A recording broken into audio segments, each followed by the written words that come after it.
We're joined by Coach Wommack. We'll have Coach make his opening statement, and then we'll take questions. Whenever you're ready, Coach. Okay, looking back on the bye week, you always want to do a review, of kind of where you are, the things that you need to improve, and the things that you're doing well. I thought, coming out of the Missouri game, there were things that I think we are taking steps in the right direction. I think our players have a real emphasis to take the ball off of people right now. I think we've gotten 10 takeaways in the last 3 games, which is really encouraging. I'm seeing an emphasis in that from our coaches and players in practice, and those things are showing up on game day. I think, limiting explosive plays, certainly we were able to do that, whatever that was, a week and a half ago. We gave up 4 explosives, and really 3 of those 4 were in the last series of the game when we had some young guys in that gave up some explosive runs, and so we certainly got to get those things cleaned up. That was not nearly to the standard. We were fortunate to get a 4th down stop there at the end with some older guys that have a lot of pride and wanted to get back in the game. So, and then we had 15 explosives as an offense. And then I thought, 3rd downs, that's been an area that we've been deficient in, and I think we're taking steps in the right direction there. Some things that we're doing fundamentally, some things that we're doing schematically, just making tweaks so that we can give our players the best chance to be able to get people off the field and get the ball back to our offense. So looking into the bye week, those were things that we were able to do and kind of build off of from a momentum standpoint. I like the demeanor of our players right now. I think they're in a really good position. I think they are very hungry to get back out on the field. Some of them have done a tremendous job in getting their bodies healthy and bodies back. I think our training staff is the best in the country, the best that I've ever been around. And credit to our players and training staff for having a sense of urgency in the bye week to get ourselves in as healthy a position as we can heading into the last 4 games of the regular season and then beyond. So looking ahead to LSU, this is a very explosive football team. A lot of athletes that are on the field. I think Coach Kelly is obviously. His resume speaks for itself, and the success that he's had at multiple places and the way that he manages his football team. Have a lot of respect for Joe Sloan, their offensive coordinator I've known for a number of years, and he's really done a great job kind of wherever he's been. And Frank Wilson was my position coach at one time in college, and a number of guys on their offensive staff that I think really do a really good job. And then from an offensive standpoint, I think you can talk about the quarterback all day long. I think Nussmeier, he's a coach's kid. You can tell he's been very well trained, knows where to go with the ball, has great answers. Is probably, to me, up there, with the Carson Becks of the world in terms of his ability to see the field and make great decisions. He's as good as we've seen this year. Aggressive with the ball. I know sometimes that has gotten them in trouble, but it's also created a lot of explosive plays that they've been able to make because he's aggressive, and certainly he's got players on the perimeter and in their tight end room that will go up and get the football. Even if guys are covered, he's going to throw the ball, so we're going to have to make plays and contested catches and do a great job against an explosive team with a great quarterback, an awesome system, and one of the best environments, in college football. So be a great challenge for us, one that I think our players are certainly looking forward to on Saturday. Thank you, Coach. Let's start right here in front. Nick? Yeah, Kane, do you think that the recent, momentum that this defense has is just a result of guys understanding your system better and just them developing, or what would you attribute it to? I think, I think the answer is probably yes in a number of facets. I think our guys, certainly there's going to be a learning curve, right, in some of the things that, that guys are understanding our system on a more dynamic level and recognizing, when to take chances and when not to take chances. I think that's a big piece of it. And then, you've got some guys that have experience, and maybe they have experience in different systems, but then you have some guys that have little experience and they're starting to grow and learn.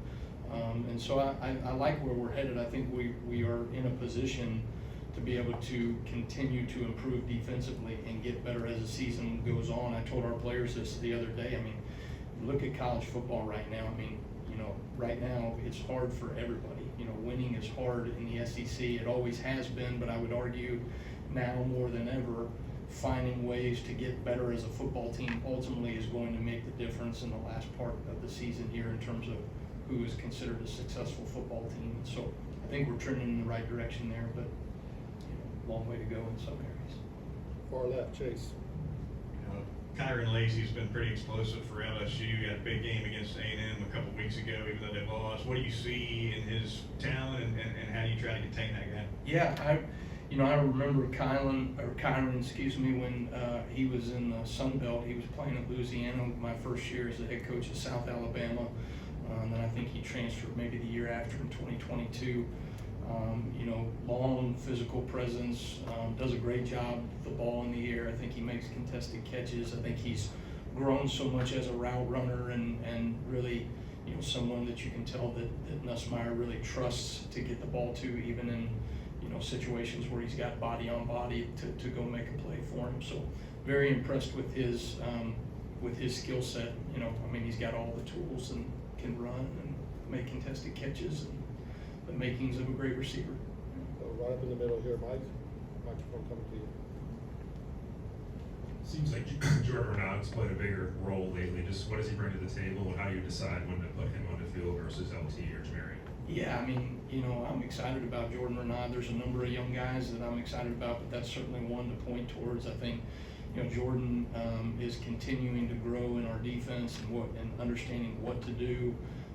You know, we talk about those things, right? Knowing when to take chances, when to take risks, all that goes on the back end, that goes up front. And then just doing your job at a more consistent level than maybe where he was at the beginning of the season. You know, credit him. I mean, you got two players, you know, in Jamarian Latham and LT Overton that are playing good football right now. And so for him to elevate his game to be in the conversation and find ways, you know, for us to have to find ways to get him on the field, I think speaks to who he is and the work that he's put in, but also I think dude's got a really bright future. So all the way back, Ryan. Coach, the last time you guys walked off the field, it was a shutout. How does that carry over, and what's your message to the guys? Just to take pieces, or do you flush it? Well, I think, you know, I think one of the cool things about that shutout was the way in which it was done. You know, I thought our older players, you know, we were literally having to hold them back in that last drive, right, to not, you know, want to go out on the field and preserve a shutout. I think that's awesome when a group of defensive players have pride and wanting to get stops. And, you know, certainly they've gone through adverse situations. We have as a team, we have as a defense, but knowing that at the end of the day, it's not okay to give up touchdowns. It's not okay, you know what I mean, at any point, right, to give up scores and yards and all those things. And so I thought that was a great momentum builder for our players to know, hey, you know, one, we were able to get a shutout, we were able to get the stop, but also I thought it was a real opportunity for some older players and coaches to be able to demand the standard out of some younger players that we are going to have to count on, you know what I mean, as the season goes. We've already counted on some of those players due to injuries. So I think certainly anytime you can get a shutout, especially in the SEC, I think you can build off of that momentum. Let's go to Tony here in the second row on the left. What have you seen from their tackle tandem? And then also, A&M was probably the first team to really exploit them. What can you kind of learn off of that A&M game to maybe replicate that? Well, I think, you know, I think A&M, they do a great job on defense. I mean, schematically, they're really good. Their personnel up front is as good as I've seen. I mean, those guys do a really good job in one-on-one matchups, and I thought they did a great job of finding and creating one-on-one matchups based off of how they situated their personnel and were able to win, you know what I mean, a number of those one-on-ones. And so that'll be the challenge for us. I thought they did some really good things that, you know, that you can look at and say, okay, how does that fit what we do, and then kind of build off of it from there. But you kind of take little pieces from everybody. I thought, you know, you look, Ole Miss played them really well for the vast majority of the game, and then just couldn't seem to get off the field at the end. I think, you know, having both personnel groupings based off of the groupings that they have on the field. They've got a lot of different things that they do out of their personnels with 12 and different tight end groupings that come on the field, and then also things from a scheme standpoint to be able to, have answers against a very prolific offense, I think is gonna be critical at the end. Standing left side, go Colin. Hey, we saw a little bit of what Quay Russaw could do with a little bit of. Who's that? Quay Russaw. Quay. When he was a little bit, healthier and kind of saw the flashes, saw those moments. How has he been able to kind of cement himself as a Wolf linebacker? What does he do that kind of you want? Well, it's really the Wolf is a really dynamic position. I mean, you ask a lot out of really kind of both the edge player to the field and to the boundary, the husky, the nickel position for us in terms of what they do from a coverage perspective, but fitting in the box and blitzing off the edge and playing different man and zone oriented coverages. And then to the boundary, right, that Wolf position, I mean, you're asking that guy to play a 5 technique and a 9 technique to be able to slant down inside into the interior B gaps or A gaps, to fold back inside in the run fit at times, to drop out in coverage, to cover backs and tight ends out of the backfield. So it's a very dynamic skill set. Quay is strong at the point of attack. He's got enough athleticism to be able to make space tackles. And so really, he has all the physical traits for a good Wolf, but more so, right, the guy has really taken ownership in terms of what to do schematically and how he fits within the framework of the defense. And I think he's really probably taken a lot of steps in terms of growth to, answer Nick's question earlier there, like players that are growing within, the framework of what we're doing defensively. You could certainly point to Quay Russaw and taking steps in the right direction. Jump back to the right, go to Matt. I was curious about your thoughts and how do you think defensive coaches across the league kind of feel about the order from the league to kind of knock off with the fake injuries? Yeah, I mean, I think to me, ultimately, when you are in a situation where you are hurt in a game and you have to go down, you can't come off the field when these offenses are going too fast. They're watching your sideline. They're aware of if all of a sudden that you try to make a personnel change when you don't have the iron cross by the officials. And so I think the rule is still the rule, right? But you have some of these instances, right, that they're maybe trying to crack down on, and ultimately it doesn't really change what we're telling our guys. Our guys need to understand that if they're hurt in a game, never come off the field. You always have to go down in that situation so that we can make the proper substitution for that player. Let's go to the left here, third row. You mentioned that Nussmeier is an aggressive player, but at times he has disadvantages. What have you seen on film that you believe this defense could limit him at times? Well, I think I think he is an aggressive player, right? And sometimes you live by the sword and die by the sword a little bit. And we're a team that is certainly going to be focused on taking the ball off of people, and we've got to be able to show enough looks and pictures and change some things up. Put eyes on the quarterback and play man coverage and do all the different things to be able to create some confusion that we've been able to create with some really good quarterbacks. We were able to do that. Even looking back to Carson Beck, who is a great quarterback and has had a hard time, hasn't turned the ball over very much. But I think if you can find creative ways to give them different looks and pictures, right, you're going to give yourself an opportunity to take the ball away. But at the same time now, I mean, this dude, has made a lot of plays being the guy he is. He's an aggressive player, I mean, you think about, Brett Favre threw a lot of picks in his career, but he also made a hell of a lot of plays, right? And this guy has really done some similar things in that regard. And so some of that you live with a little bit as an offense, but from a defensive perspective, we need to make sure that taking the ball off of people is really the identity of who we are as a defense. And so that needs to show up on Saturday night. All right, we got 2 questions left. Let's start with EG. Coach, you said that you like the demeanor that you're seeing from some of your players. Can you go into a little more detail about what you're seeing and from who? Yeah, good question. I mean, I think for me, I think our players have learned from the experiences that they've had this season, and there is a sense of urgency to get better every single day and not waste reps in practice. And so for our guys to have that understanding of, okay, I did this early in the season in practice and this showed up on game day, be it from a positive standpoint or from an area where we have to get better.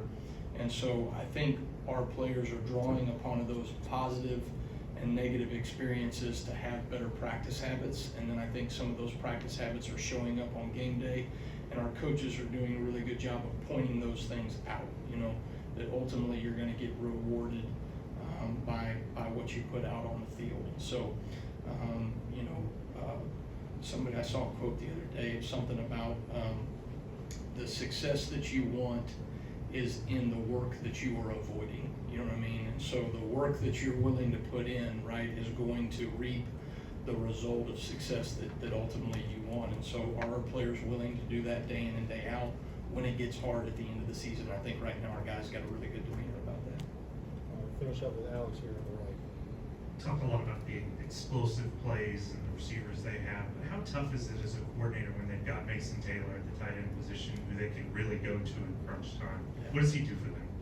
I think he is as good a tight end as we've seen this year. I mean, I think you can tell their quarterback trusts him. I mean, another guy that when the game is on the line, he continues to show up in those big moments. He will make contested catches. Just even being body on body, the guy can make those contested, you know, tight throw and catch, which is ultimately what is hard about, you know, covering a tight end, right? You've got some 6'6" guy that you're covering with a linebacker or a defensive back that ultimately, you know, a good quarterback's going to throw away from leverage and he's going to be able to come down with the ball. And so I think the dude, you know, takes pride, obviously, in not coming off the field. You can tell that's kind of a thing, right? They constantly are keeping him on the field and having different groupings and packages around him.